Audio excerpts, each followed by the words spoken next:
नाज़रीन, मैं उस जमाने की बात कर रही हूँ जब बच्चों की तरबियत के दो ही औजार थे, एक गिल्ली डंडा और दूसरा स्कूल का डंडा। और आप तो जानते ही हैं कि ऐसी चीज है ये डंडा कि जिसके डर से मुर्गा भी दे दे अंडा। दोनों किस्म के डंडों से दौरान खून ऐसा काबू में आता है कि हवा दुरुस्त, जिस्म चुस्त और दिमाग मसरूफ हो जाता है।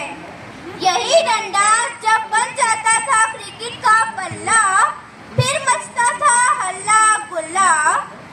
कांच फूटता, शीशा टूटता, पर किसी का दिल नहीं टूटता। दो उंगलियों से दोस्ती करते, डंडा फेंक कर खो खो कबड्डी शुरू कर लेते, पर अंदाज जुदा नहीं करते। लपकना, झपटना, पलटना, लहू गर्म रखने के तमाम बहाने दोस्तों से ही सीख लेते थे। लोगों को कहना ही पड़ता। बच्चों से शरारत, शरारत से हरारत, हरारत से तजुर्बात, तजुर्बात ऐसे जो रूह में जान डाल दे।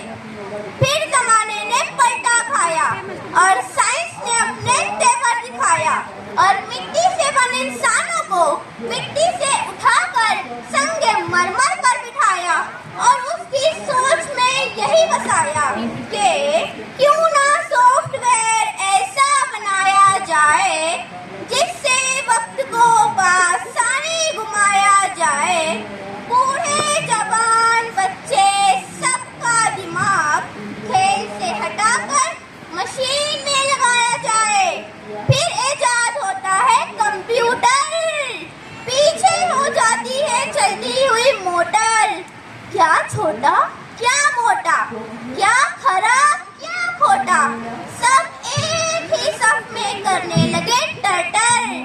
अब लॉन्ग जंप हो जाती है शॉर्ट, शॉर्ट कितनी शॉर्ट जैसे मेंढक की फुदक। क्या थाली फेंक और क्या भाला फेंक, सब हो गए फेंकम फाक, क्योंकि लाइफ हो गई भागम भाग। अब कश्मीर से कन्याकुमारी तक और पढ़े लिखे से अनाड़ी तक सभी है मोबाइल में गोतागन, क्योंकि ऑनलाइन का है सीजन। कोई पबजी खेल रहा है तो कोई ड्रीम 11, सबके सब घर में बंद। ये भी कोई खेल है? ना दोस्त, ना यार, ना तू की तकरार, ना मैं का बुखार। एक अजीब सा है हिजान, छिन गया है सर से आसमान और पैरों से मैदान। कोई गम नहीं, जुस्तुजू नहीं तो क्या, अब मशीन ही हम नशीन है और स्क्रीन ही मैदान। अब खामोशी ही शोर है और मैसेज ही जुबान। शुक्रिया।